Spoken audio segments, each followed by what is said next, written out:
ঘড়ির কাঁটা তখন অপরাহ্নের 4টে ছুঁই ছুঁই। বিয়ে সুসম্পন্ন হয়েছে অল্পক্ষণ আগেই। এবার সেই বহু প্রতীক্ষিত দর্পণ দর্শন। নবদম্পতি পাশাপাশি বসে আরশিতে একে অপরের মুখচ্ছবি দেখছে। চারদিকে উৎসব মুখরতায় আত্মীয় স্বজন পরিবেষ্টনিত হয়ে আছে যুগল। হঠাৎ পাশে দাঁড়িয়ে থাকা মেহসানার তীক্ষ্ণ নজর আটকে গেল পাশের জটলায়। রায়াদের বাড়ি থেকে আসা একদল তরুণী আদ্রিয়ানকে ঘিরে ধরেছে। আদ্রিয়ানও বেশ সহাস্যে তাদের সাথে বাক্যলাপে মগ্ন। কিন্তু মেহসানার ধৈর্যের বাঁধ তখন ভাঙল যখন দেখল একটি মেয়ে আদ্রিয়ানের অতি সন্নিকটে এসে দাঁড়িয়েছে এবং অনর্থক ঘনিষ্ঠ হওয়ার চেষ্টা করছে। বুকের ভেতরটা এক নিমিষে জ্বলে উঠল অভিমানে। হাতের মুঠোয় থাকা পুষ্প মঞ্জরিগুলো সশব্দে মেঝেতে নিক্ষেপ করে সে গটগট করে আদ্রিয়ানের পাশে এগিয়ে গেল। তীব্র এক ঝলক রোষ দীপ্ত চাহনি আদ্রিয়ানের ওপর নিক্ষেপ করে দাঁতে দাঁত চেপে বিড়বিড় করে উঠল। অসভ্যতা আর নির্লজ্জতার একটা সীমা থাকা উচিত। বলেই সে ঝড়ের বেগে প্রস্থান করল। আদ্রিয়ান অপ্রস্তুত বিমূঢ় চাহনি নিক্ষেপপূর্বক ঠায় দাঁড়িয়ে রইল। পরক্ষণে কিছু বলতে যেতেই ও দেখল মেহসানা পুনরায় অগ্নিদৃষ্টি নিক্ষেপ করেই স্থান ত্যাগ করেছে। আদ্রিয়ান মুহূর্তকাল কিংকর্তব্য বিমূঢ় হয়ে দাঁড়িয়ে রইল। পরক্ষণে সম্বিত ফিরে পেয়ে সে মেহসানার পদাঙ্ক অনুসরণ করল। জনাকীর্ণ অন্দরমহল ছাড়িয়ে মেহসানা তখন বাড়ির প্রান্ত সীমানায়। বাগান বিলাসের ঘন ঝোপ আর বকুলতলার নিবিড় ছায়ায় এক নির্জন স্তব্ধতায়। আদ্রিয়ান পেছন থেকে বেশ কয়েকবার অনুচ্চ স্বরে ডাকল, কিন্তু মেহসানার কর্ণকুহরে সে আহ্বান পৌঁছাল না, কিংবা সে পৌঁছাতে দিল না। তার দ্রুতগামী পদযুগল যেন মাটির সাথে এক নিগুড় দ্বন্দ্বে মেতেছে। অবশেষে নিরুপায় হয়ে আদ্রিয়ান ক্ষিপ্র গতিতে এগিয়ে গিয়ে মেহসানার কোমল কবজিটি সজোরে আঁকড়ে ধরল। মেহসানা চমকে উঠল। পরক্ষণে ঝাটকা মেরে হাত ছাড়ানোর বৃথা চেষ্টা করে রুদ্ধ কণ্ঠে বলে উঠল, হাত ছাড়ুন বলছি, সাহস তো কম নয় আপনার। আদ্রিয়ান ধীর স্থিরভাবে ওর চোখের দিকে তাকিয়ে শান্ত স্বরে শুধাল, হঠাৎ এমন ঝড়ের বেগে চলে এলে যে, প্রবলেমটা কি তোমার? অন্তত কিছু তো বলো। মেহসানা এবার আগ্নেয়গিরির ন্যায় ফেটে পড়ল। প্রবলেম আমার নয়, প্রবলেম আপনার ক্যারেক্টার। ওই মেয়েগুলোর সাথে যেভাবে দাঁত কেলিয়ে ফ্ল্যাট করছিলেন, ইট ওয়াজ সো ডিসগাস্টিং। মনে হচ্ছিল যেন আপনি আজকের ব্রাইড গ্রুম। আদ্রিয়ান এবার কৌতুকের হাসি সংবরণ করতে পারল না। ওর চোখের মণি দুটো সরু হয়ে এলো। অধরে খেলে গেল এক চিলতে দুষ্টমির রেখা। সে মেহসানার দিকে কিছুটা ঝুঁকে ফিস ফিস করে বলল, Oh, really? So, are you jealous, Miss Mehsana? Mehsana তাচ্ছিল সুরে উত্তর দিল, জেলাস মাই ফুট। আপনার মতো অ্যাটেনশন সিকারকে নিয়ে হিংসা করার মতো রুচি আমার নেই। I just hate cheap mentality. Adrian ওর হাতটা আরও একটু নিবিড় করে ধরে বলল, আরে come on miss, they were just guests. আমি শুধু ফর্মালি কথা বলছিলাম। You know, I don't care about them. Mehsana পুনরায় হাত ছড়ানোর চেষ্টা করে ধরা গলায় বলল, don't try to sugar coat everything. আপনার ওই ফর্মালিটি আর আমার সহ্য হচ্ছে না। So please leave my hand and go back to your fan club. Adrian মৃদু হেসে মেহসানার হাত ছেড়ে দিয়ে বলল। ওকে। আদ্রিয়ানকে সত্যি সত্যি চলে যেতে দেখে মেহসানার বুকের ভেতরটা যেন হু হু করে উঠল। অভিমানে গলার কাজটা বুঝে আসলেও রাগে ও ফেটে পড়ল। পেছন থেকে তীক্ষ্ণ স্বরে চেঁচিয়ে উঠল, বাহ, খুব তো কথা শোনা হচ্ছে দেখছি। মনে হচ্ছে আমি যা বলি তাই আপনি অক্ষরে অক্ষরে পালন করেন। আদ্রিয়ান থমকে দাঁড়িয়ে পেছন ফিরল। চোখে মুখে কৃত্রিম বিস্ময় ফুটিয়ে বলল, কেন? তুমি তো বললে leave my hand and go back. আমি তো জাস্ট তোমার হুকুম তামিল করছিলাম। So why are you shouting now? Mehsana দ্রুত পায়ে ওর সামনে এসে দাঁড়িয়ে আঙ্গুল উঁচিয়ে রাগে কাঁপতে কাঁপতে বলল, অ্যাক্টিং একদম বন্ধ করুন আদ্রিয়ান। আপনি খুব ভালো করে জানেন আমি কখন কি মিন করি। এতক্ষণ ধরে চলে যাওয়ার নাম নেই, আর ফ্যান ক্লাবের কথা বলতেই অমনি গদগদ করে ফিরে যাচ্ছেন। আদ্রিয়ান এক কদম এগিয়ে এলো। মেহসানা চোখের খুব কাছে এসে চোখ রেখে নিচু স্বরে বলল, অদ্ভুত তো, গেলে দোষ, না গেলেও দোষ। আসলে প্রবলেমটা ফ্যান ক্লাবে নয় মেসানা, প্রবলেমটা তোমার এই ইনসিকিউরিটি আর একগুয়েমিতে। Why don't you just admit that you can't tolerate anyone near me? Mehsana এবার স্তব্ধ হলো। আসলেও তো আদ্রিয়ান যেখানে খুশি যাদের সাথে খুশি কথা বলুক, ওর এত খারাপ লাগছে কেন? তবে তাতে কি তার? না না, নিজের অবচেতন মনের অনুভূতিটা হৃদয় গহীনে এই বদ্ধ করে শুকনো ঢোক গেলে আদ্রিয়ানের দিকে তাকালো ও। সঙ্গে সঙ্গে আদ্রিয়ান বাম ভুরুটা ঈষৎ নাচিয়ে শুধালো। কি হলো? বলো বলো। মেহসানা প্রতিউত্তর করল না। মুহূর্তের মাঝে পিছন ঘুরল, কৃত্রিম গাম্ভীর্য টেনে এনে গজগজ করতে করতে প্রস্থান করলো সেখান থেকে। এদিকে তৃষা তখন হন্তদন্ত হয়ে ছোট্ট টুইঙ্কেলকে খুঁজে ফিরছে।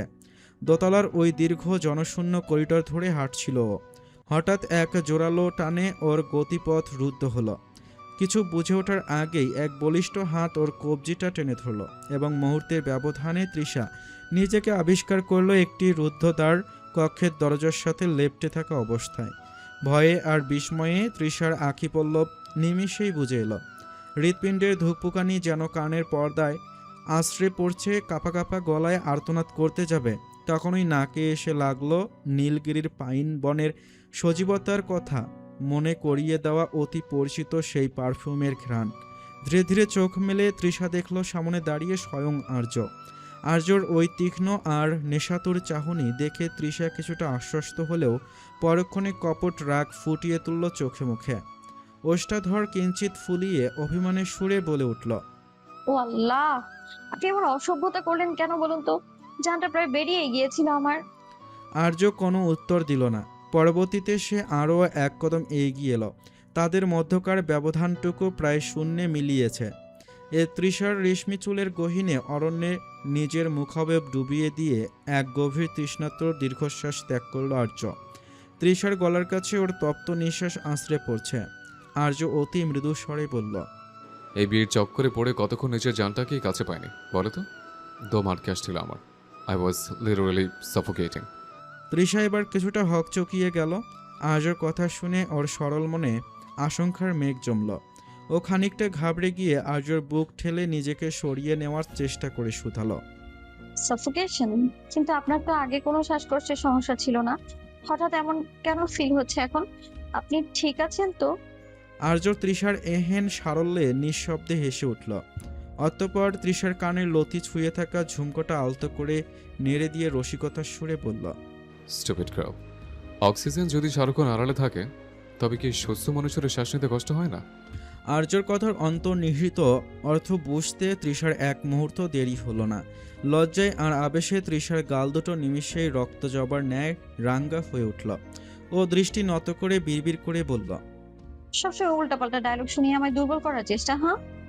আর্য এবার ওর চিবুকটা আলতো করে উঁচিয়ে ধরল। ওর গভীর দৃষ্টি তৃষার কম্পিত ওষ্ঠাধরে স্থির করে বলল, it's not just a dialogue Trisha, it's a reality. সারাদিন শুধু টুইঙ্কেল আর বন্ধুদের নিয়ে বেঁচে থাকা, একবারও কি এই অভাগা লোকটার কথা মনে পড়েনি? Don't you miss me at all? Trisha আর্যর বুকের বোতাম নিয়ে অন্যমনস্কভাবে খেলতে খেলতে অস্ফুট স্বরে বলল, মনে পড়ার সময় দিলে তো? আপনি তো সারাক্ষণ ছায়ার মতো পিছু ছাড়েন না। আর্য হঠাৎই তৃষাকে নিজের সঙ্গে মিশিয়ে বাহুবন্ধন নিবিড় করে বলল। বিয়ে করেছে কি পিছু ছাড়তে নাকি? তৃষা লাজুক হেসে মুখ লুকালো আর্যর বক্ষ দেশে। অতিক্রান্ত হলো খানিকক্ষণ। হঠাৎ নীরবতা ভেঙে আলতো করে আর্যর বুক ঠেলে নিজেকে কিছুটা সরিয়ে নিল তৃষা। আর্যর বিস্ময় মাখানো দৃষ্টি তোয়াক্কা না করে এক কৃত্রিম গাম্ভীর্য ওষ্ঠাধরে মেখে তৃষা বলে উঠল, বিয়ে করেছেন কই শুনি? এ কি আদৌ কোনো বিয়ে হলো এটা? আর্য ভ্রুকুচকে অবাক হয়ে তাকালো। ওর বিস্ময় যেন আকাশে স্পর্শ করেছে। What? Why are you saying this Trisha? বিয়ে হয়েছিল না মানে? তৃষা এবার দুহাত কোমরে রেখে ঝংকার দিয়ে উঠল, ওটা বিয়ে? কত স্বাদ ছিল বিয়ের সময় লাল বেনারসি পরে রাজকীয় ঢঙে ছবি তুলবো, ক্যান্ডিড শট নিব, রিলস বানাবো। কিন্তু আপনার কারণে তো তার কিছুই হলো না। ওইটুকু সময়ের জন্য আপনার ওই নির্জন ঘরে বন্দি থাকতে গিয়ে আমি আমার লাইফটাইম মেমোরিজ মিস করলাম। It's so unfair. আর্য এবার একগাল হেসে বলল, এই ব্যাপার? তাহলে কি তোমার শখ মেটাতে আবার আরেকবার বিয়ে করা উচিত ম্যাডাম? তৃষা এবার হঠাৎ করেই সত্যি সত্যি রেগে গেল। ও ধরা গলায় বলল, জীবন তো আর স্টার জলসা কিংবা স্টার প্লাসের সিরিয়াল নয় যে বছরে 4-5 বার বিয়ে হবে আর প্রতিবার গ্র্যান্ড সেলিব্রেশন হবে। আর বিয়ে তো বিয়ে, একটা প্রপার হানিমুনেও গেলাম না আমরা। কোনো রোমান্টিক ডিনার ডেট নেই, লং ড্রাইভ নেই, সবকিছু কেমন যেন ধার ছাড়া। I hate this captain. বলেই তৃষা আর এক মুহূর্ত সেখানে দাঁড়ালো না। ওনার আঁচল সামলে গটগট করে কক্ষ ছেড়ে বেরিয়ে গেল। আর্য সেখানেই প্রস্তুর মূর্তির ন্যায় স্তব্ধ হয়ে দাঁড়িয়ে রইল। কোত্থেকে কি হয়ে গেল ওর পুরুষালী মস্তিষ্কতা অনুধাবন করতে সম্পূর্ণ ব্যর্থ হলো। এক মুহূর্ত আগেও যে মেয়েটা ওর বুকে মুখ লুকিয়ে প্রেমের আবেশে মগ্ন ছিল, পরক্ষণে সে এমন আগ্নেয়গিরির মতো ফেটে পড়ে প্রস্থান করলো কেন? তা আর্যর বোধগম্য হলো না। সে শুধু অস্ফুট স্বরে বিড়বিড় করল। Really unpredictable. রাত্রির নিবিড় স্তব্ধতা তখন চারপাশে ঘনিয়ে এসেছে। জানালার ওপাশে ঝিঝি পোকার অবিশ্রান্ত গুঞ্জন যেন এক তন্দ্রালু আবহের সৃষ্টি করেছে। বিবাহের সমস্ত কাজের অবসান ঘটিয়ে তৃষা সবেমাত্র টুইঙ্কেলকে ঘুম পাড়িয়ে নিজের অবসন্ন শরীরটা বিছানায় এলিয়ে দিয়েছিল। হঠাৎ দরজায় অত্যন্ত মৃদু কড়া নাড়ার শব্দ হলো। তৃষা ধরফড়িয়ে উঠে বসল। ওনাটা গায়ে জড়িয়ে নিয়ে গলার স্বর কিছুটা সংযত করে বলল, আসুন, দরজা খোলাই আছে। কক্ষতলে প্রবেশ করল আর্য। ওকে দেখেই তৃষা মুখটা কিঞ্চিত ঘুরিয়ে নিল। কপট গাম্ভীর্য বজায় রেখে জানালার বাইরের অন্ধকারের দিকে দৃষ্টি নিবদ্ধ করল। আর্য কোনো কথা না বলে ধীর পায়ে এগিয়ে এলো এবং তৃষার একদম গা ঘেঁষে বিছানায় বসল। তৃষা নড়ে চড়ে বসল। আবার এখানে কেন? আর্য কোনো উত্তর না দিয়ে পকেট থেকে দুটি নীল রঙের খাম বের করে তৃষার কোলের ওপর রাখল। তৃষা ভ্রু কুঁচকে খাম দুটোর দিকে তাকিয়ে শুধালো, এসব কি? Open it. তৃষা প্রথমে নিতে না চাইলেও কৌতূহলের বশবর্তী হয়ে খামটা খুলল। ভেতরে তাকাতেই ওর চোখের মণি দুটো বিস্ময়ে বড় হয়ে গেল। কক্সবাজারের দুটো রিটার্ন এয়ার টিকিট। ও অবাক হয়ে আর্যর দিকে তাকাতেই আর্য আলতো হেসে বলল, হানিমুনের কথা বলছিল না? So this is it. আগামীকাল বিকেলের ফ্লাইট, শুধু তুমি আর আমি। তৃষার টিকিট দুটো হাতে নিয়ে কিছুক্ষণ স্তব্ধ হয়ে রইল। মনের ভেতরের অভিমানের বরফটা গলতে শুরু করলেও দুষ্টমি করার লোভটা সামলাতে পারল না। সে ঠোঁট উল্টে টিপ্পনি কেটে বলল, হানিমুনে গিয়ে কি হবে? সব কাম তো আগে শেষ করা। এখন টিকিট দেখিয়ে লাভ কি আর? আর্য এবার বেশ শব্দ করে হেসে উঠল। তৃষার কাঁধে হাত রেখে ও নিজেকে নিজের দিকে টেনে নিয়ে এক লহমায় বলল, আরে জান, ওটা তো ছিল ঘরোয়া বাসর, আর এটা হবে অফিসিয়াল হানিমুন। ওটার ফিলিংস আলাদা আর এটার ফিলিংস সম্পূর্ণ আলাদা।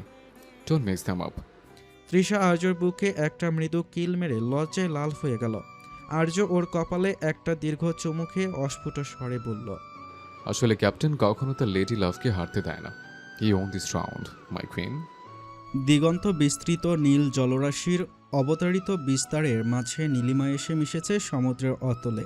ফেনলি উর্মিমালা অবাধ তটরেখায় আশ্রে পড়ে এক নিরন্তর জল তরঙ্গ সৃষ্টি করেছে। দোলদুল্যমান ঝাউবনের মর্মর ধ্বনি আর সমুদ্রের গম্ভীর গর্জন মিলেমিশে এক অলৌকিক সুরল হরি তুলেছে বালুকা বেলায়।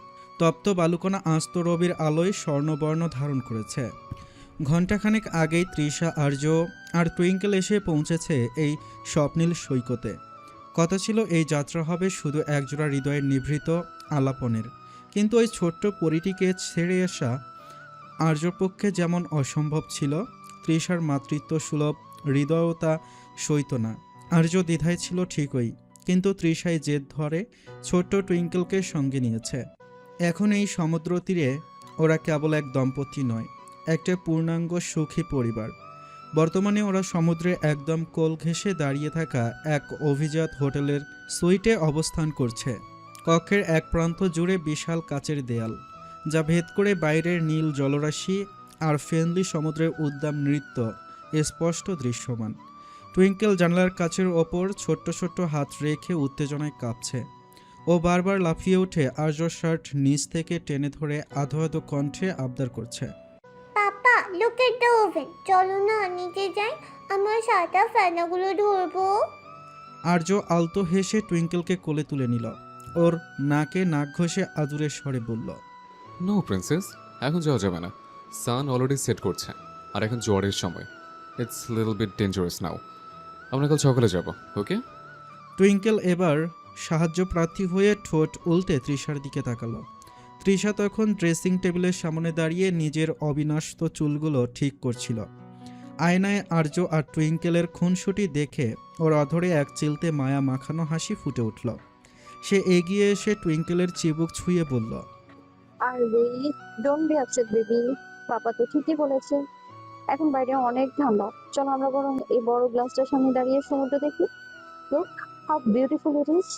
টুইঙ্কেল এবার জেদ ধরে বসল। নো মানে, I don't want to go now, please papa, just for 5 minutes. Arya অসহায় ভঙ্গিতে তৃষার দিকে তাকিয়ে ফিসফিস করে বলল, নিন ম্যাডাম, সামলান আপনার মেয়েকে। ওকে নিয়ে তো আমার রোমান্টিক হানিমুন এখন বেবিস ডে আউট হয়ে যাচ্ছে। তৃষা হাসতে হাসতে আর্যর হাত জড়িয়ে ধরল। আর্যর কাঁধে মাথা রেখে বাইরের রক্তিম আকাশের দিকে তাকিয়ে বলল, কাম অন ক্যাপ্টেন, এই যে আমরা তিনজন একসাথে এই বিশাল সমুদ্রের সামনে দাঁড়িয়ে আছি, এর চেয়ে রোমান্টিক আর কি হতে পারে বলুন তো? This is our perfect moment, just feel the vibe. Arya এক হাত দিয়ে তৃষাকে নিজের বলিষ্ঠ বক্ষে টেনে নিল আর অন্য হাতে টুইঙ্কেলকে আগলে রাখল। জানালার ওপাশে তখন সমুদ্রের নীল জলরাশি ক্রমে অন্ধকারের চাদরে ঢাকা পড়েছে। আর্য তৃষার কপালে একটা আলতো চুমু খেয়ে বলল, ইউ আর রাইট মাই লাভ। তোমাদের দুজনকে পাশে নিয়ে এই সাগরের গর্জন শোনায় যেন কপার্থিব সুখ। I am the luckiest man on this world. Twinkle ওদের কথোপকথনের মাঝে আহ্লাদি স্বরে বলল। Love you papa, love you বানি। তৃষা টুইঙ্কেলের কপালে গভীর স্নেহে চুম্বন এঁকে দিয়ে আদুরে স্বরে বলল। আই লাভ ইউ টু জান। আর্য এতক্ষণ মুগ্ধ নয়নে মা মেয়ের মিষ্টি মুহূর্ত অবলোকন করছিল, কিন্তু তৃষার মুখে শুধু মেয়ের প্রতি ভালোবাসার বহিঃপ্রকাশ দেখে সে এবার অভিমানের নাটক শুরু করল। বাচ্চাদের মতো ঠোঁট উল্টে কৃত্রিম গাম্ভীর্য ফুটিয়ে তুলে আর্য বলল, বাহ, বেশ তো। শুধু নিজের বেলা দিয়ে যত সব লাভ ইউ টু, আর এদিকে হাজব্যান্ড 24 ঘন্টা আই লাভ ইউ বলে মুখে ফানা তুলে ফেলছে, তার বলে কোনো রিপ্লাই নেই। This is total unfair Trisha. আর্যর এমন অতি নাটকীয় কাণ্ড দেখে তৃষা নিজের হাসি সংবরণ করতে পারল না। সে আর্যর দিকে তাকিয়ে কৌতুকের সুরে বলল, সাল্লাহ, আপনি সারাক্ষণ এমন বাচ্চাদের মতো কেন করেন বলুন তো? মাঝে মধ্যে তো আমার মনে হয় আমাদের টুইঙ্কেল আপনার চেয়ে বেশি ম্যাচিওর। আর্য এবার তৃষার একদম কাছে সরে এসে ওর কানে ফিস ফিস করে বলল, ম্যাচিউরিটি দিয়ে কি হবে? রোমান্টিক হাজব্যান্ড হওয়াটাই তো আসল। আর তুমি তো খুব ভালো করেই জানো তোমার একটা লাভ ইউ শোনার জন্য আমি কতটা ব্যাকুল হয়ে যাই। সো ওয়াই সো কিপটামি মাই কুইন। তৃষা এবার আর্যর মনি বরাবর দৃষ্টি নিবদ্ধ রেখে লজ্জার আবেশে আচ্ছন্ন হয়ে পড়ল। বাইরে সাগরের গর্জন তখন যেন ওদের হৃদয়ের স্পন্দনের সাথে তাল মেলাচ্ছে। তৃষা আর্যর শার্টের কলারটা ঠিক করে দিতে দিতে নিচু স্বরে বলল, জানেন তো সব, তাও কেন বারবার বলাতে চান? কজ আমি শুনতে চাই। ওকে বাবা, I love you too. Happy now? No. আকস্মিক আর্যর এমন গুরুতরভাবে তৃষা ভরকাল। বিস্মিত নয়নজোড়া চঞ্চল হয়ে উঠল। কেন? আমি তোমার বাপ লাগি? তৃষা ভাষা হারিয়ে ফেলল যেন। সামান্য এইটুকু ভুলে মানুষ এতটা গম্ভীর হয়ে যায়? আরে ভাই। আমি তোমার ভাই? আরে okay okay, love you too my captain. এবার হ্যাপি? আর্যর মুখটা এবার তৃপ্তির হাসিতে ভরে উঠল। আর্য তৃষাকে আর টুইঙ্কেলকে আরও নিবিড় করে নিজের বাহুবন্ধনে জড়িয়ে নিয়ে জানালার বাইরের আধার আচ্ছন্ন প্রকৃতির পানে চেয়ে বলল, not just happy my love, I feel like I own the whole world. ছোট্ট টুইঙ্কেল ওদের এই রোমান্টিক আবহ বুঝতে না পেরে মাঝখান থেকে খিলখিল করে হেসে উঠে বলতে শুরু করলো, papa is a baby, papa is a baby. Arya আর তৃষা দুজনেই ওর হাসিতে যোগ দিল। পরিপূর্ণতায় ভরে উঠল সুইটটি। কাল সকালেই মানে? এত দ্রুত আমি বাসায় ফিরবো কি করে আব্বু? আর এখন তো রওনা দেওয়া সম্ভব না, ইতিমধ্যে সন্ধ্যা 6টা বাজে। মেহসানার বিস্মিত কণ্ঠ উপেক্ষা করে অপর পাশ থেকে মাহতাব সাহেব বললেন, দ্রুত বাসায় আসার চেষ্টা কর মা, এমার্জেন্সি বলি তো তোকে ফোন দিয়েছি। আচ্ছা, আম্মুর কি হয়েছে? মেহসানার দুশ্চিন্তাগ্রস্ত কণ্ঠেই থমকালেন মাহতাব সাহেব। ক্ষণকাল নিশ্চুপ থেকে গুরুতর কণ্ঠে বললেন, না। বাবার কণ্ঠটা আজ ভরসাযোগ্য ঠেকল না মেহসানার কাছে। কোথাও যেন সেই বরাবরের ন্যায় বিশ্বাসের স্থানটা অনুপস্থিত। আচ্ছা আব্বু, আমি চেষ্টা করছি আসার, তুমি আম্মুর খেয়াল রাখো। আল্লাহ হাফিজ। বলতে দেরি সঙ্গে সঙ্গে ওপাশ থেকে সংযোগ বিচ্ছিন্ন হওয়ার টুটটুট শব্দ হলো। মেহসানা পাথরের মতো নিশ্চল হয়ে দাঁড়িয়ে রইল কিছুক্ষণ। বাবার সংক্ষিপ্ত কণ্ঠস্বর ওর বুকের ভেতরটা এক অজানা আশঙ্কায় ভারী করে তুলেছে। অস্থিরতার সীমা ছাড়তেই মেহসানা কাঁপা কাঁপা হাতে ফোনটা তুলে নিয়ে ডায়াল করলো আদ্রিয়ানের নাম্বারে। রিং হওয়ার প্রতিটি মুহূর্ত ওর কাছে একটি যুগের মতো দীর্ঘ বলে বিবেচিত হচ্ছে। ক্ষণকাল বাদে ভেসে আসলো আদ্রিয়ানের কণ্ঠস্বর। হ্যালো? আবেগ অবদমনে ব্যর্থ মেহসানা কম্পিত কণ্ঠে ব্যতিব্যস্ত স্বরে বলল, হ্যালো আদ্রিয়ান, আপনি আপনি কি একবার আসতে পারবেন? I mean right now. Adrian তৎক্ষণাৎ পরিস্থিতি আজ করতে পেরে উদ্বিগ্ন স্বরে শুধালো, মেহসানা, কি হয়েছে? Why do you sound so upset? Are you okay? Mehsana জানালার বাইরে লোনা হাওয়ার দোলদুল্যমান পাতাবাহার বৃক্ষে তাকিয়ে ধরা গলায় বলল, আই ডোন্ট নো, আপু ফোন করেছিল, কিন্তু কিন্তু আমার খুব ভয় করছে। আমার কিছু হলো না তো? প্লিজ আপনি একবার আসুন না। আদ্রিয়ান নিজেও বেশ চিন্তিত মেহসানার এমন কণ্ঠে, তবুও পরিস্থিতি সামলাতে ওপাশ থেকে দৃঢ় কণ্ঠে বলল, Come down, Mehsana. Don't panic. আমি এক্ষুনি আসছি. Just give me 10 minutes. I'm on my way. তুমি প্যাক করা শুরু করো। যদি কাল সকালেই বেরোতে হয় তবে আমাদের মেন্টালি প্রিপেয়ার থাকতে হবে। ওকে? Stay strong. I'm coming. Minute 10 অতিক্রান্ত হতেই আদ্রিয়ানের কালো রঙের গাড়িটা এসে থামল মেহসানার ভাড়া বাসার সম্মুখে। নিস্তব্ধ নিশীথে হেডলাইটের তীব্র আলোকছটা যেন অন্ধকারকে বিদীর্ণ করছে। ওদিকে মেহসানা ততক্ষণে কোনো মতে নিজেকে প্রস্তুত করে নিয়েছে, কিন্তু তার অবয়বের চিরাচরিত সজীবতা আজ বিলীন। চোখে মুখে একরাশ দুশ্চিন্তার কালিমা আর ললাটে উদ্বিগ্নের রেখা স্পষ্ট। আদ্রিয়ান গাড়ি থেকে দ্রুত পদক্ষেপে নামতেই দেখল মেহসানা দাঁড়িয়ে আছে, হাতে তার ছোট্ট ট্রাভেল ব্যাগ। ওর ফ্যাকাশে মুখ আর কম্পিত ওষ্ঠাধর আদ্রিয়ানের বুকে বিষাক্ত তীরের ন্যায় বিঁধল। সে কাছে এসে মেহসানাকে আশ্বস্ত করে শান্ত স্বরে বলল, মেহসানা, look at me. নিজেকে এভাবে ভেঙে ফেললে চলবে না। It's not the end of the world. হয়তো অতটা সিরিয়াস কিছু হয়নি যতটা তুমি ভাবছো। মেহসানা ধরা গলায় উত্তর দিল, কিভাবে শান্ত থাকবো বলতে পারেন? আপুর ওই কণ্ঠস্বর, I know him so well. He was hiding something very dark. আমার হাত পা ঠান্ডা হয়ে আসছে। আদ্রিয়ানোর হাতটা নিজের উষ্ণ হাতের মুঠোয় নিয়ে ধীর স্বরে বলল, Don't worry. I'm with you. আমরা এখনই রওনা দিচ্ছি, চলো। মেহসানা গাড়িতে উঠে বসতেই আদ্রিয়ান উঠে সিট বেল্ট বেঁধে গাড়ি স্টার্ট দিল। পেছনের জানালার কাছ দিয়ে মেহসানা একবার সেই অন্ধকার পথের দিকে তাকালো। রাতের নিঝুম স্তব্ধতা ভেদ করে গাড়িটা দ্রুত গতিতে মহাসড়কের দিকে এগিয়ে চলছে। মেহসানার মনের ভেতর সহস্রটা প্রশ্নের ঝড় বইছে। আদ্রিয়ান এক হাতে স্টিয়ারিং ধরে অন্য হাতটি বাড়িয়ে দিয়ে মেহসানার হিমশীতল হাতের ওপর রাখল। এক নিবিড় আশ্বাসে সে অস্ফুট স্বরে বলল, জাস্ট রিল্যাক্স মেহসানা। আশা করছি খুব দ্রুতই পৌঁছে যাব আমরা। Trust me, everything will be alright. Mehsana কোনো উত্তর দিল না, শুধু বড় একটা দীর্ঘশ্বাস ফেলে সিটে মাথা এলিয়ে দিল। জানালার বাইরে দ্রুত বেগে পিছিয়ে যাওয়া সোডিয়াম বাতির হলদেটে আলোয় ওর ফ্যাকাশে মুখটা বড্ড নির্জীব দেখাচ্ছে। আদ্রিয়ান ওর অস্থিরতা কমাতে মৃদুস্বরে পুনরায় শুধালো, আঙ্কেল কি আর কোনো কল করেছিলেন? আই মিন কোনো ক্লু কি দিয়েছেন যে ঠিক কী ধরনের এমার্জেন্সি? মেহসানা ক্লান্ত নয়নে আদ্রিয়ানের দিকে তাকিয়ে মাথা নাড়ল, ধরা গলায় বলল, না, আপুর কথাগুলো কেমন জানি খুব রহস্যময় ঠেকছে। I am feeling so helpless.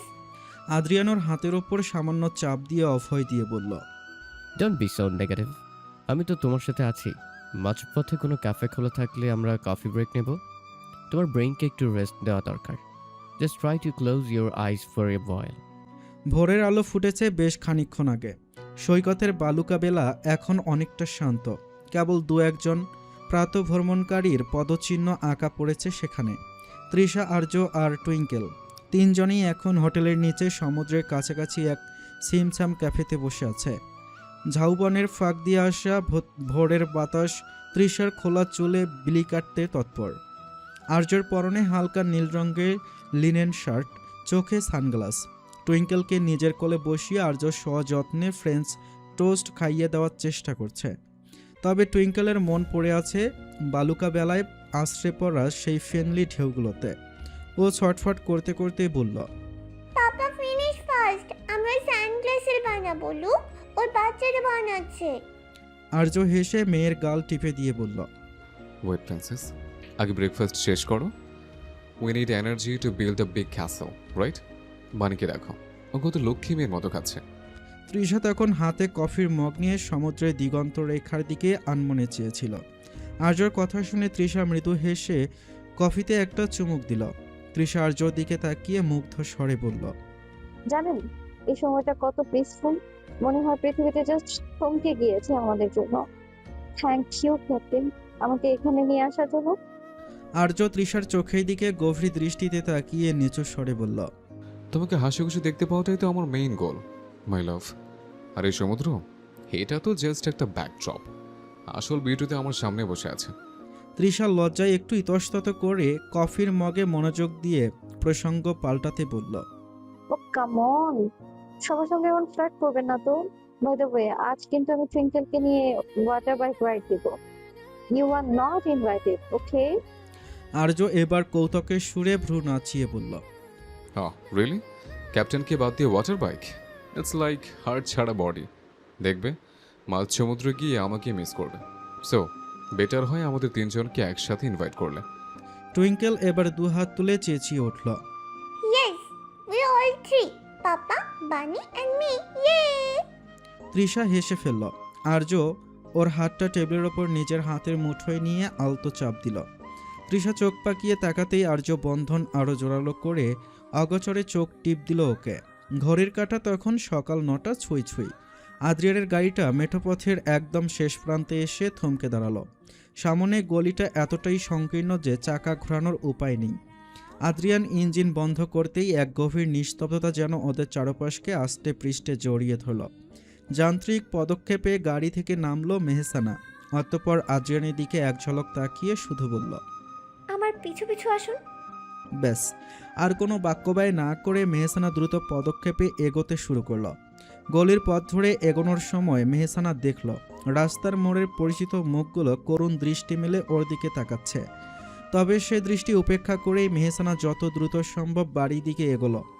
ও দ্রুত পায়ে সরু গলিটা পেরিয়ে পরিচিত উঠোনে এসে দাঁড়াতেই ওর বুকের ভেতরটা যেন আঁচড়ে ভাঙল। টিন শেডের দোতলা বাড়ির বিশাল উঠোনটাতে তিল ধারণের জায়গা নেই। আত্মীয় স্বজনের উপচে পড়া ভিড় ঠেলে ঠুলে কোনো মতে এগোলো মেহসানা। ওর প্রতিটা কদম যেন সহস্র মন ওজনের পাথরের ন্যায় ভারী হয়েছে আজ। পর্দার ওপারেও উঠোনের মাঝখানে রাখা কাঠের খাটিয়াটি নজরে আসতেই মেহসানা থমকে দাঁড়ালো। ওর চোখের মণি দুটো স্থির হয়ে হৃৎপিণ্ডের স্পন্দন মুহূর্তের জন্য থেমে গেল। সাদা কাফনে কাপড়ে মোড়ানো একটি নিথর দেহ শায়িত সেথায়। মুখমণ্ডলটুকু কেবল উন্মুক্ত করে রাখা হয়েছে। সেই চিরচেনা প্রশান্ত মুখ, যার আঁচলে মেহসানা একদিন সমস্ত আবদার আর নিশ্চিন্তের আশ্রয় খুঁজে পেত। মেহসানা নিজের চোখকে বিশ্বাস করতে পারছে না। মস্তিষ্ক শূন্য ও কোনো মতে টোলমল পায়ে খাটিয়ার পাশে গিয়ে বসে পড়ল। কম্পিত হাত বাড়িয়ে মায়ের শীতল কপালে স্পর্শ করে বলল, আমু, এই আমু, তুমি এখানে শুয়ে আছো কেন? অতঃপর মেহসানা একবার চারিধারের মানুষের দিকে তাকিয়ে বলল, আচ্ছা, আমার আম্মু এখানে শুয়ে আছে কেন? আর আমার আম্মু তো অনেক ভোরে ঘুম থেকে ওঠে, এতক্ষণ তো ঘুমায় না, তাহলে আজ ওঠেনি কেন? মেহসানা মায়ের মৃতদেহ পাগলের মতো ঝাঁকাতে শুরু করলো। ও আম্মু, ওঠো না, দেখো আমি এসেছি তো, শরবত বানিয়ে দেবে না আমায়? আম্মু! মাহতাব সাহেব ততক্ষণে মেয়ের পাশে এসে দাঁড়িয়েছেন। উনি কাঁধে হাত রাখতেই মেহসানা রক্তলাল দৃষ্টি হেনে তার দিকে তাকিয়ে বলল, আব্বু, তুমি না বললে আম্মু ঠিক আছে, তাহলে আম্মু এখনো উঠছে না কেন?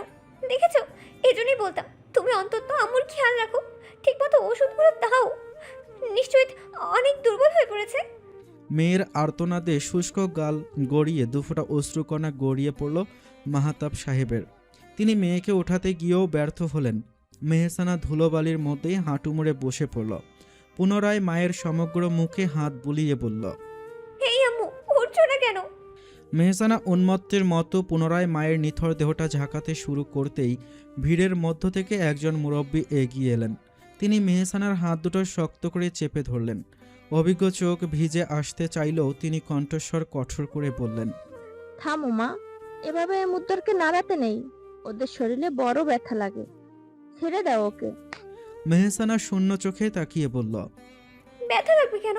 আম্মু তো ঘুমোচ্ছে, ও তো কিছু বলছে না।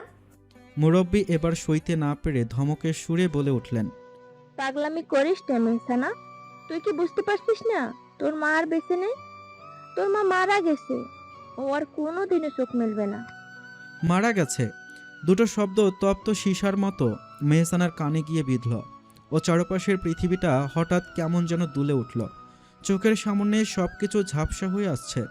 সে অসংলগ্ন পায়ে উঠে দাঁড়ালো। ভিড়ের মধ্য দিয়ে চোখ গেল গেটের ওপাশে। পর্দার আড়ালে আবছাভাবে আদ্রিয়ানকে দাঁড়িয়ে থাকতে দেখা যাচ্ছে।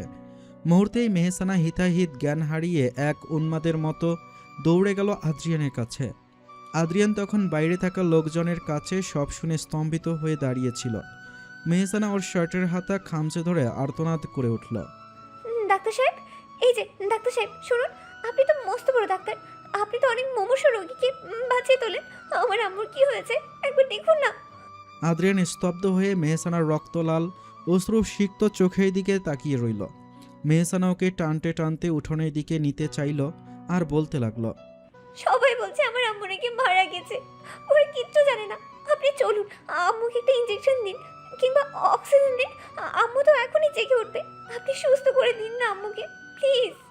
মেহসানার এই বুক ফাটা আহাজারিতে উপস্থিত সবার চোখ ভিজে এলো। আদ্রিয়ান কোনো কথা বলতে পারল না। কেবল যন্ত্রণা কাতর চোখে মেহসানাকে দুহাতে আগলে ধরার চেষ্টা করল। মেহসানা আদ্রিয়ানের বুকে মাথা রেখে ডুকরে কেঁদে উঠে বলল, আপনি ডাক্তার হয়েও কেন চুপ করে আছেন?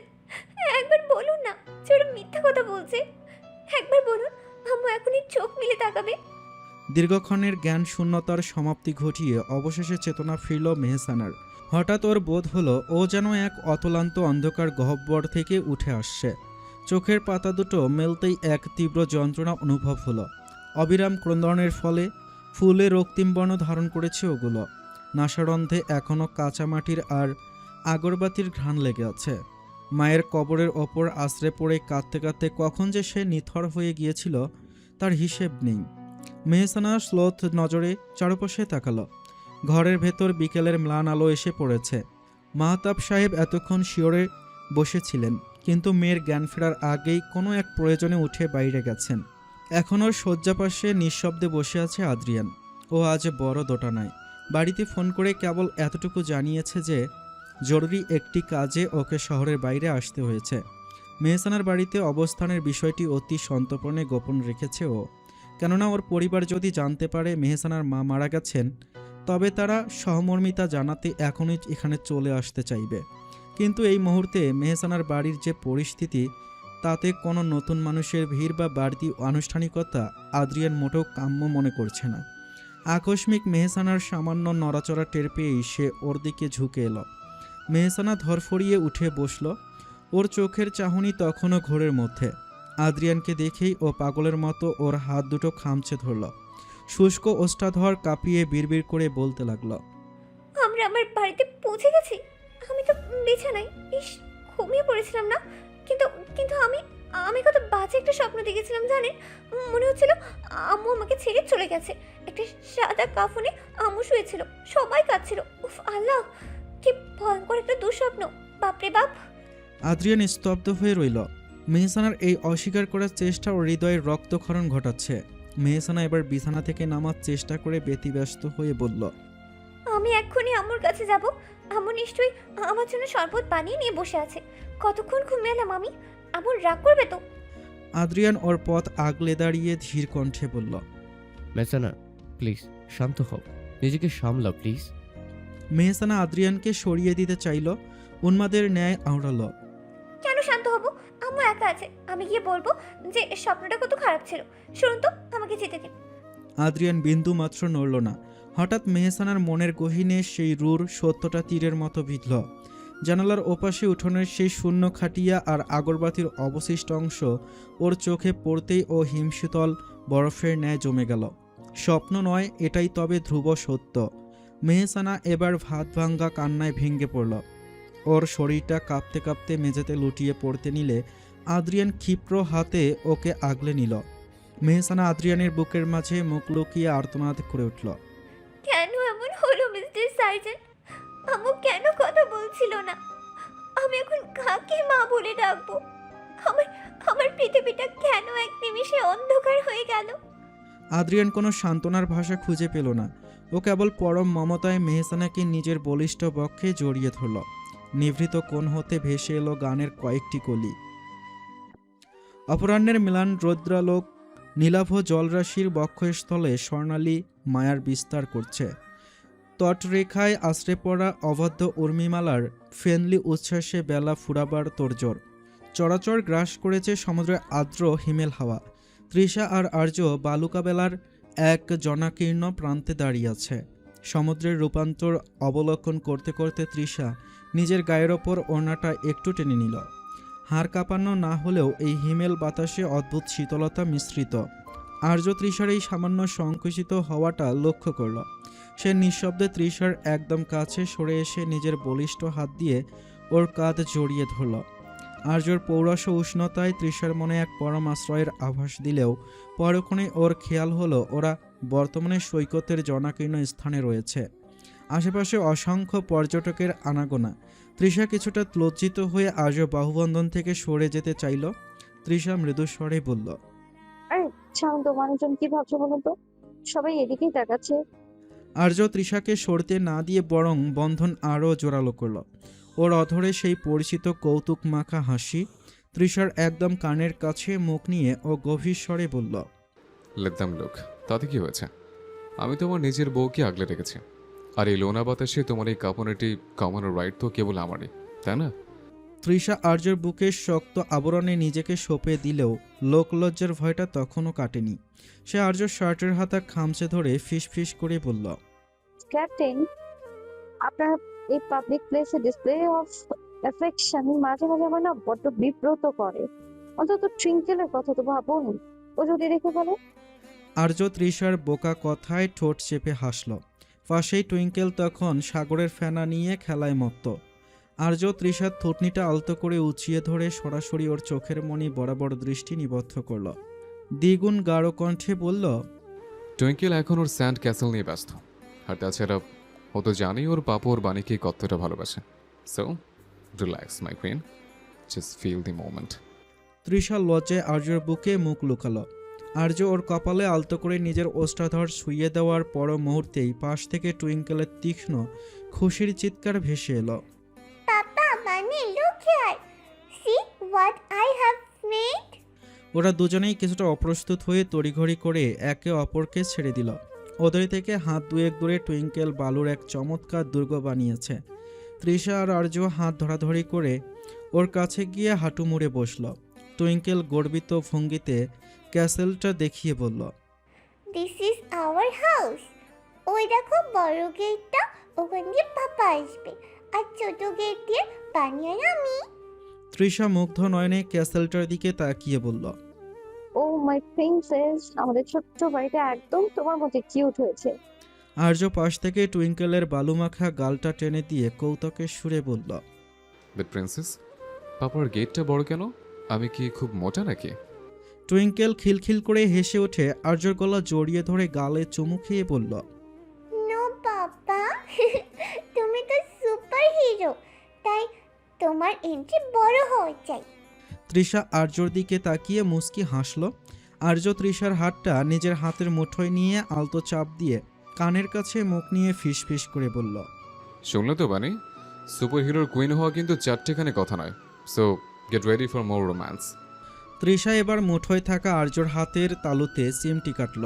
আর্য মৃদু আর্তনাদ করে উঠতেই তৃষা রাগত স্বরে বলল, বেশরম কোথাকার। আর্য বাচ্চাদের মতো মুখ করে বলল, এখানে বেশরমের কি হলো? আমি যদি একটু রোমান্টিক না হই, তাহলে আমার টুইঙ্কেলের আরেকটা ভাই বোন কোথা থেকে আসবে? তৃষা অগ্নিদৃষ্টি হেনে তাকাতেই আর্য নিষ্পাপ মুখশ্রী টুইঙ্কেলের দিকে নিবদ্ধ করে বলল, কি মাম্মাম, তুমি চাও না তোমার আরেকটা ছোট ভাই কিংবা বোন আসুক? তৃষা দাঁতে দাঁত চেপে বলল।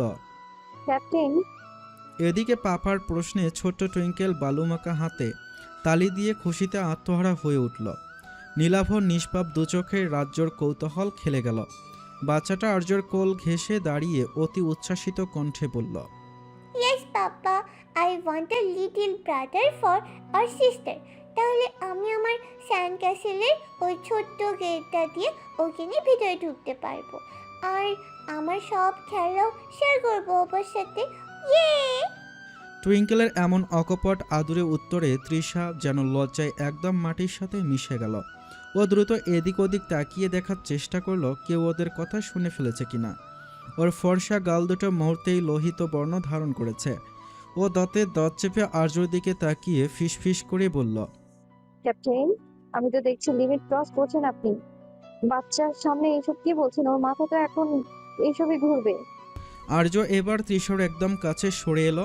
টুইঙ্কেলকে কোলে তুলে নিয়ে তৃষার কানের কাছে মুখ ঠেকিয়ে অত্যন্ত গম্ভীর স্বরে বলল, লুক মিসেস এহসান, ডিমান্ড কিন্তু পাবলিকের, সো আমার কোনো দোষ নেই। আর তাছাড়া সুপার হিরো ফ্যামিলি কি শুধু 3 জন নিয়ে পূর্ণ হয়? অন্তত 4 জন তো হওয়া যায়, অতঃপর টুইঙ্কেলের দিকে তাকিয়ে বলল। তাই না প্রিন্সেস? ছোট টুইঙ্কেল কিছু না বুঝেই বাবার সাথে সায় মেলালো। বাপ্পা, হ্যাঁ রে মেহু, তোর সাথে যে সাওয়াল ডাইছে ও কেডা তোর? না মানে বুঝিসই তো, এত ডাঙ্গর হইছস, প্রেমিক থাকতেই পারে। সদ্য প্রয়াত মায়ের মৃত্যুর শোক কাটিয়ে উঠতে না উঠতেই এমন অপ্রাসঙ্গিক কথায় বড্ড বিস্মিত দৃষ্টিতে চাইল মেহসানা। ওর ছোট ফুফু শাশুড়ির আঁচলটা কাঁধে টেনে কৌতূহলী চোখে উত্তরে অপেক্ষা করছেন। গ্রামের মানুষের স্বভাবই এমন, শোকার্ত বাড়িতেও তারা সরসদ খুঁজে বেড়ায়। মেহসানা আমতা আমতা করে অস্ফুট স্বরে বলল, ফুপু, উনি উনি আসলে উনি বিপদের সময় পাশে দাঁড়িয়েছিলেন, এটুকুই। ছোট ফুপু মুখটা একটু বেঁকিয়ে বললেন, আরে থু কত, বিপদের সময় তো কত মানুষই পাশে দাঁড়ায়, কিন্তু এই সাওয়াল তোরে আগলাই রাখতেছে দেখি, নিজের জানেন লাহান তো হে মুখেও তো অন্যরকম মায়া দেখি। কোয়া দেহি মেও, শহরের কোনো বড় ঘরের পোলার লগে তলে তলে পিরিত করতে আসছস নাকি? তগো বাপ বেটির তো আবার ড্যামাকের শেষ নেই। মেহসানা লজ্জায় আর অপমানে কুকড়ে গেল। ওর মনে হলো এই মুহূর্তেই যদি পৃথিবীটা দুভাগ হয়ে যেত তবে সে তার ভেতরে লুকিয়ে পড়ত। আদ্রিয়ানের মতো একজন ব্যক্তিত্ব সম্পূর্ণ মানুষের সঙ্গে ওকে জড়িয়ে ফুপু এসব কি বলছেন। ওর এমন ভাবনায় মশগুলরত অবস্থার মাঝেই পেছন থেকে ভেসে এলো এক গাম্ভীর্যপূর্ণ কণ্ঠস্বর। সম্পর্কটা কেবল পীড়িত শব্দ দিয়ে বিচার করলে বড্ড ছোট করা হবে আন্টি। আকস্মিক এই কণ্ঠস্বরে মেহসানা আর জহুরা বেগম দুজনেই চমকে পেছনে তাকালো। দরজায় হেলান দিয়ে দাঁড়িয়েছিল আদ্রিয়ান। ওরা তাকাতেই ও ধীর পদক্ষেপে ঘরের ভেতরে এগিয়ে এসে মেহসানার পাশে দণ্ডায়মান জহুরা বেগমের দিকে স্থির দৃষ্টি নিক্ষেপ করে বলল, আন্টি, সম্পর্কের অনেকগুলো স্তর থাকে যা কেবল লৌকিক চোখের চশমা দিয়ে ধরা যায়। আজ মেজানা যে শোকের সাগরে ভাসছে, সেখানে দাঁড়িয়ে ওর ব্যক্তিগত জীবন নিয়ে এই অকাল কৌতূহল কি বড্ড বেমানা ঠেকছে না? মানুষ মারা গেলে বাড়িতে স্বজনরা আসে শোক ভাগ করে নিতে, কাঁটা ঘায়ে নুনের ছিটে দিতে নয়। জহুরা বেগম আমতা আমতা করে বললেন, না মানে বাজান, আমি তো এমনিই কইলাম, গ্রামের মানুষ তো কত কথাই কয়। আদ্রিয়ান ওনাকে মাঝপথেই থামিয়ে দিয়ে শান্ত দৃঢ় কণ্ঠে বলল, গ্রামের মানুষ তো অনেক কিছুই বলবে আন্টি, কিন্তু আপনি তো ওর আপনজন। মানুষের কথায় যে এই মুহূর্তে মেসানার বোনের শান্তিটা কি বেশি মূল্যবান নয়? আর আমার কথা যদি বলেন তবে জেনে রাখুন, বিপদের দিনে ছায়া হয়ে পাশে থাকাটা কেবল পীড়িত নয়, ওটা মনুষ্যত্ব। সেই বোধটুকু সবার থাকে না বলেই পৃথিবীটা আজ এত জটিল।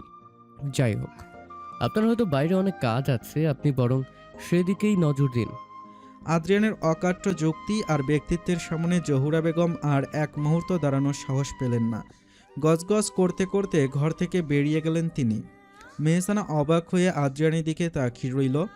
এই মানুষটা তাকে আগলে রাখার জন্য কতটা নিচে নেমে লড়াই করতে পারে তা ভেবে ওর চোখের কোণে আবার নোনা জল চিকচিক করে উঠল। আদ্রিয়ান ওর দিকে তাকিয়ে আলতো স্বরে বলল, ডোন্ট ক্রাই প্লিজ। কিছু মানুষের কাজই হচ্ছে অন্যের ক্ষতস্থানে আঙ্গুল দিয়ে খোঁচানো, ইচ্ছে করে কষ্ট দিয়ে কাঁদানো। আর আমার ডেজিগনেশনটা ভুলে যেও না, আমি একজন সার্জন। আমি জানি কোন ক্ষতটা ড্রেসিং করে সারাতে হয় আর কোনটাকে ইগনোর করতে হয়। So just breathe. মেহসানা চোখের পানি মুছে ধরা গলায় বলল, আপনি কেন ওর সামনে ওভাবে বলতে গেলেন? ছোট পাপ্পু এখন সারা গ্রামে ঢোল পিটিয়ে বেড়াবে। আপনার মতো একজন রেসপেক্টেড পার্সনকে নিয়ে এসব স্ক্যান্ডাল ছড়ালে আমার খারাপ লাগবে। আদ্রিয়ান এবার এক চিলতে বাঁকা হাসি হাসল। পকেটে হাত গুজে মেহসানার একদম সামনে এসে দাঁড়িয়ে বলল, স্ক্যান্ডাল? রিলি মেহসানা? তুমি কি মনে করো আদ্রিয়ান আফজাল অন্যের গসিপে ভয় পায়? না, বাট তাও। Just stop it and ignore them. সায়াহ্নের সময়সীমা পেরিয়েছে বহুক্ষণ। সৈকত গ্রাস করেছে নিবিড় তমস্যা। আকস্মিক তন্দ্রাচ্ছন্নতা কাটিয়ে পিটপিট করে চোখ মেলল তৃষা।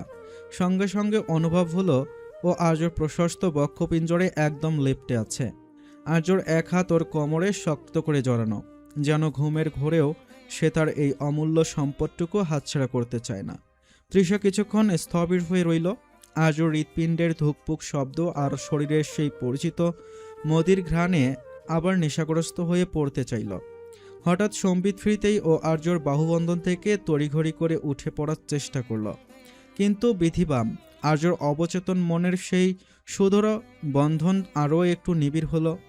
তৃষা নড়ে চড়ে উঠতেই আর্য ঘুমের ঘোরেই ওকে নিজের গায়ের সাথে আরও একটু পিষে ধরে কপালে মুখ গুছল। তৃষা অসহায় হয়ে আবারও ওর বুকেই আশ্রে পড়ল। স্মৃতির মণিকোঠায় তখন ফিরে এলো কিছুক্ষণ আগের দৃশ্য। সৈকত থেকে ফেরার পর থেকেই আর্যর কপালে বিরক্তির রেখা ছিল। মৃদু মাথা যন্ত্রণা ও যেন কুকড়ে যাচ্ছিল। তৃষা প্রথমে টুইঙ্কেলকে ওয়াশরুমে নিয়ে গিয়ে ফ্রেশ করে খাইয়ে দিয়ে পরম মমতায় ঘুম পাড়িয়ে দিয়ে যখন ঘরে এলো, দেখল আর্যর দু চোখ বোঝা, কপালে হাত দিয়ে যন্ত্রণার উপশম খুঁজছে। তৃষা নিঃশব্দে ওর শিউরে বসে বিলি কেটে দিতে লাগলো আর্যর অবিন্যস্ত কেশরাশির মাঝে। আর্যর সেই ব্যথাতুর মুখশ্রীতে স্নেহের পরশ বুলিয়ে দিতে দিতে তৃষা কখন যে নিজের অজান্তেই ওর আশ্রয়ে তলিয়ে গিয়েছিল তার কোনো হিসেব নেই। আর্যর উষ্ণ নিঃশ্বাস তৃষার ঘাড়ের কাছে এসে বিঁধতেই ওর সর্বাঙ্গ শিউরে উঠল। স্মৃতির পাতা থেকে বেরিয়ে ও ধীর স্বরে অস্ফুট কণ্ঠে বলল, ক্যাপ্টেন, ওপাশ থেকে কোনো সাড়া শব্দ না পেয়ে ও ফের ডাকল। এই যে শুনছেন? অপরপক্ষ সম্পূর্ণ নীরব থাকায় দুষ্ট চিন্তারা এবার মাথায় চাড়া দিয়ে উঠল তৃষার। ও ধীরলয়ে ওর মুখটা আর্যর একদম কাছে নিয়ে এলো। আর্যর ললাটে সযত্নে লেপ্টে থাকা অবিন্যস্ত চুলগুলো আলতো হাতে সরিয়ে দিয়ে নিজের ওষ্ঠাধরের এক পশলা উষ্ণ ছোঁয়া এঁকে দিল সেখানে। টুপ করে দেওয়া সেই চুমুর পর ও থমকে রইল কয়েক পল, যদি আর্য জেগে ওঠে। কিন্তু না, আর্যর প্রশান্ত মুখচ্ছবিতে কোনো পরিবর্তন নেই। এবার দ্বিগুণ সাহসের সঞ্চার করে তৃষা আর্যর বন্ধ চোখের পাতায় আর গালে আরও দু একটা কাপা কাপা চুমুর পরশ এঁকে দিল। ব্যাস, আর না। বড্ড দুঃসাহসিক অভিযান সম্পূর্ণ করেছে আজও। তৃষা তড়িঘড়ি করে উঠতেই তৎপর তক্ষণই বাঁধল অঘটনা। তৃষার বিক্ষিপ্ত কেশরাজ আটকে গেল আর্যর শার্টের বোতামে।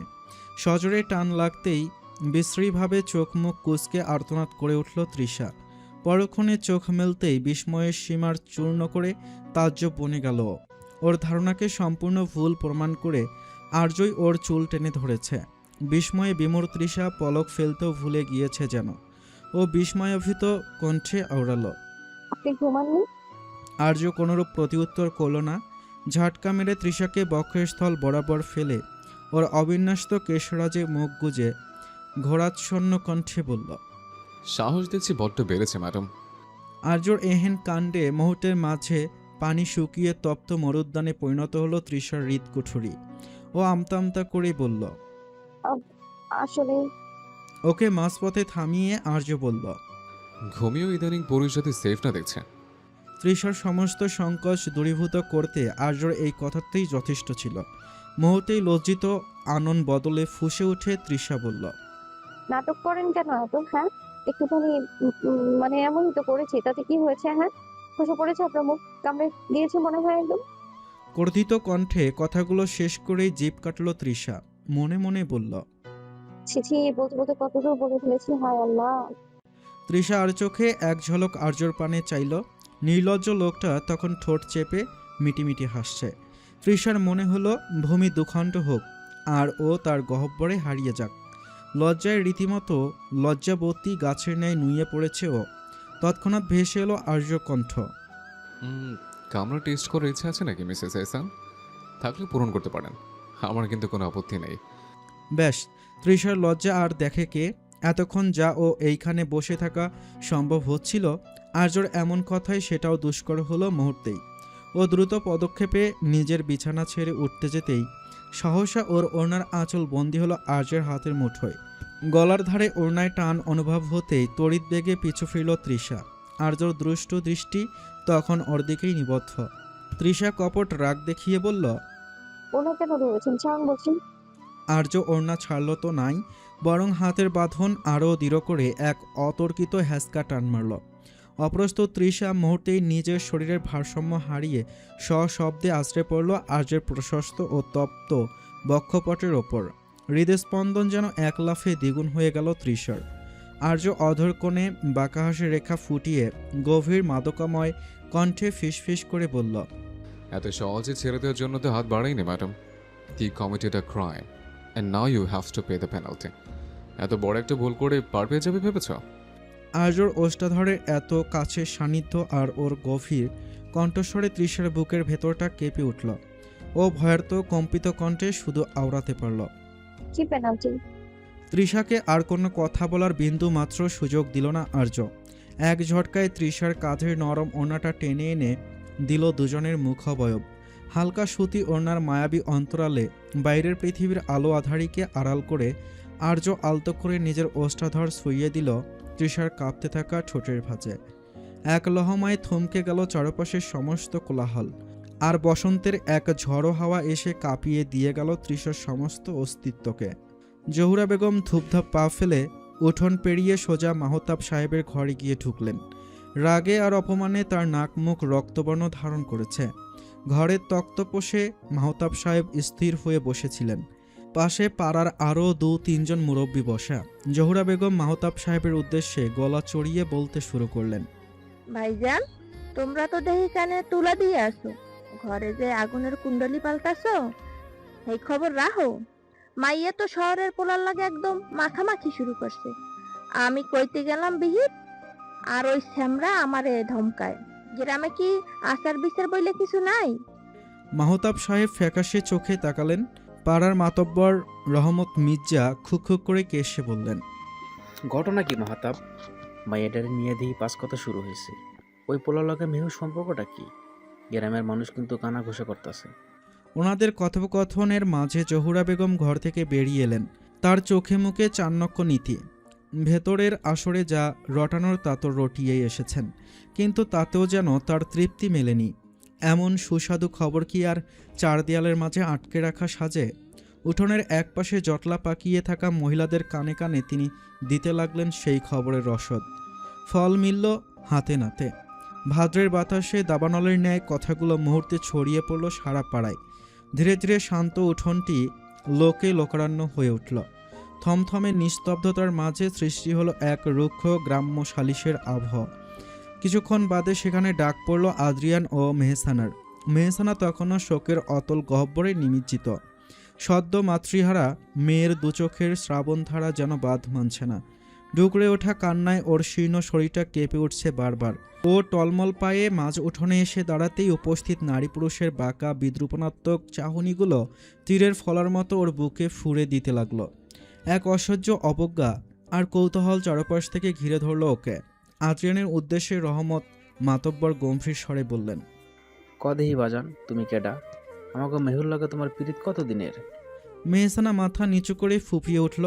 এই অপমান সহ্য করার শক্তি ফুরিয়েছে ওর। আদ্রিয়ান ওর সামনে এক পা এগিয়ে এসে ঢাল হয়ে দাঁড়ালো।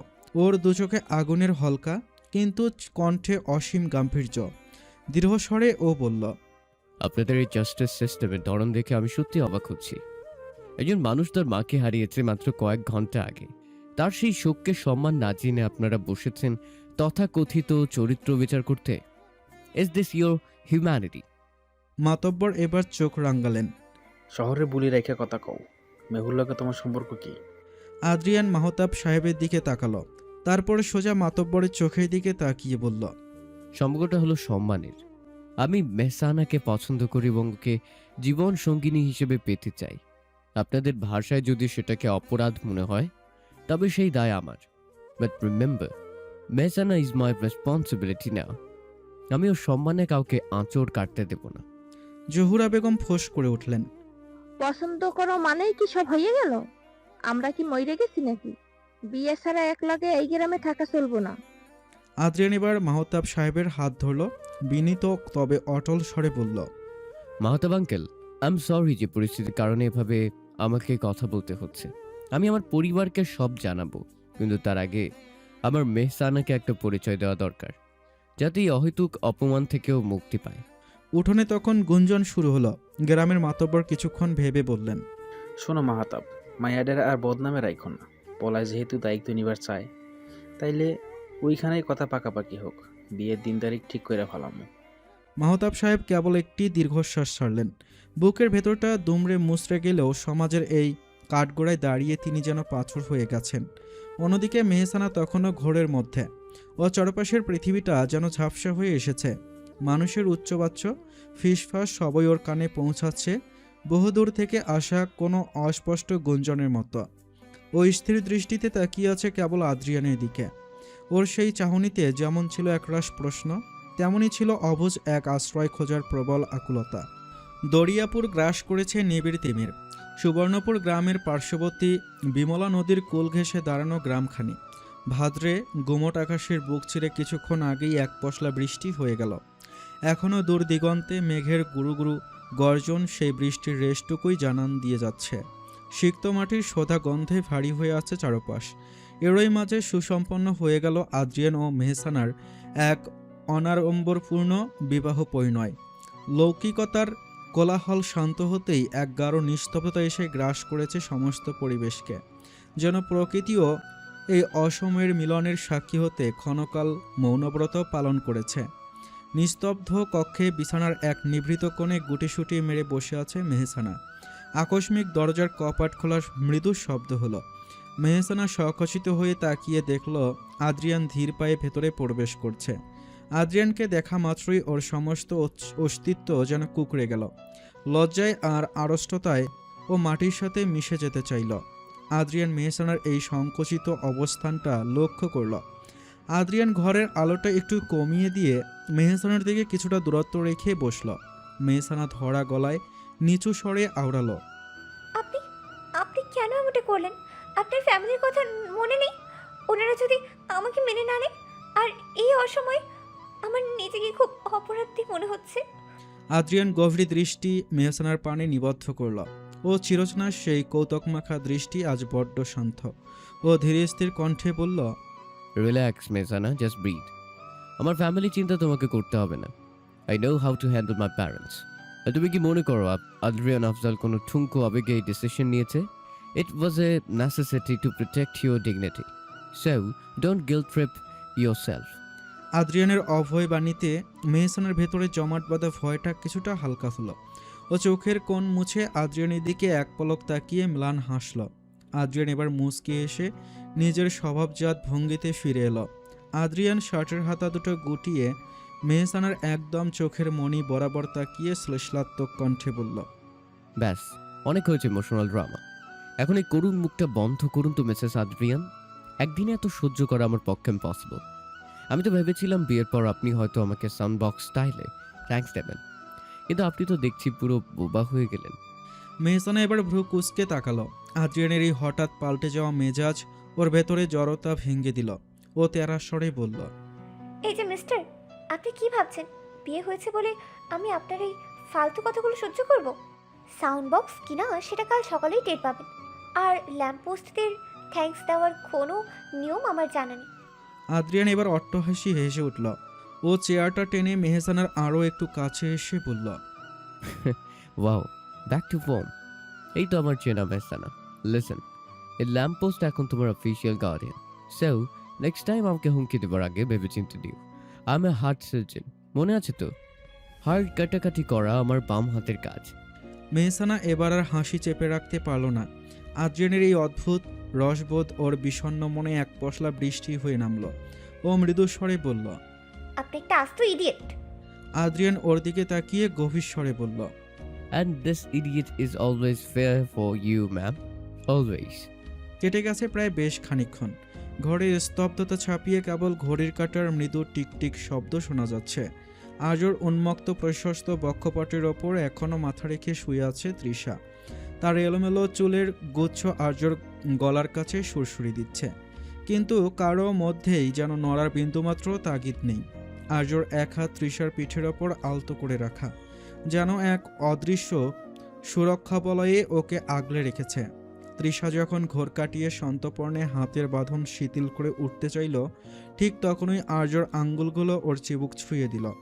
আর্য চোখের অতল গভীরে তৃষা যেন নিজেরই এক প্রতিচ্ছবি খুঁজে পেল, যেখানে শাসনের চেয়ে প্রশ্রয়ই বেশি। আর্য হঠাৎ বিরক্তি কণ্ঠে বলে উঠল। কি হয়েছে? তৃষা আরক্ত মুখে মিনমিন করে বলল। সরুন। আর্য তৃষার চিবুক ধরা হাতটা সরালো না, বরং আরও একটু নিবিড় করে ওকে নিজের দিকে টেনে নিল।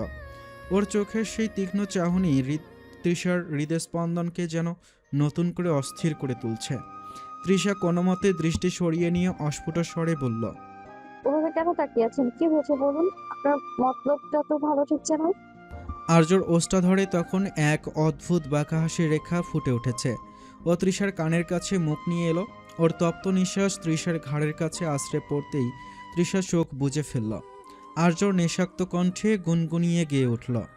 ओ नशा से चढ़ गई ओए कुड़ी नशा से चढ़ गई पतंग से लड़ गई ओए कुड़ी पतंग से लड़ गई नशा से चढ़ गई ओए कुड़ी नशा से चढ़ गई पतंग से लड़ गई ओए कुड़ी पतंग से लड़ गई। আর্যর কণ্ঠের সেই মাদকতা আর গানের কলিগুলো তৃষার কর্ণকুহরে পৌঁছাতেই ওর সমস্ত শরীর যেন অবশ হয়ে এলো। ও কি ভাববে আর কি বলবে তা যেন মাথা থেকে মুহূর্তেই উভে গেল। এই গম্ভীর লোকটার গলায় এমন চটুল গানের সুর তৃষাকে যেন এক ঘরের জগতে নিয়ে গেল। ও শুধু অনুভব করল ওনার সেই হালকা আবছায়া পর্দাটা আর্যর হাতের টানে আবারও ওদের ঘিরে ধরেছে, আর বসন্তের ঝড়ো হাওয়ার মতো আর্য সান্নিধ্য ওকে এক অজানা নেশায় ডুবিয়ে দিচ্ছে।